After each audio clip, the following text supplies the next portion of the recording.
তো tiger hill থেকে চলে আসলাম, চলে আসার পর অনেকটা একটুখানি মানে এদিক ওদিক একটু ঘুরে অনেকটা সূর্য উঠে গেছে। তারপরে আমরা সূর্য ওঠার টাইমটা আমি তখন ভিডিও করতে পারিনি, তখন জাস্ট ফটো তুলেছিলাম। তো ওখান থেকে আমি চলে আসলাম বুদ্ধ টেম্পলে। তো ওটা দেখো কতটা সুন্দর, ভেতরটাও খুব সুন্দর। সেখানে আমি ভিডিও করিনি, ফটো তুলেছি, পরে ফটোটা পোস্ট করব। আর জাস্ট দেখো তোমরা কতটা সুন্দর দেখতে পাচ্ছ, পেছনটা দেখো কতটা সুন্দর আর কতটা শান্ত। খুব ভালো লাগছে এই জায়গাটা, খুবই সুন্দর একদম মন্দির আসলে।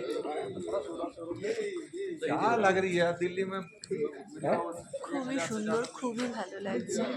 তো তোমরাও যদি এসে থাকো বা আসবে ভাবছো, আসতে পারো, খুব ভালো লাগবে, ঘোরার মতো। আর দার্জিলিং তো একদমই সব ঘোরার মতো, তোমরা জানো।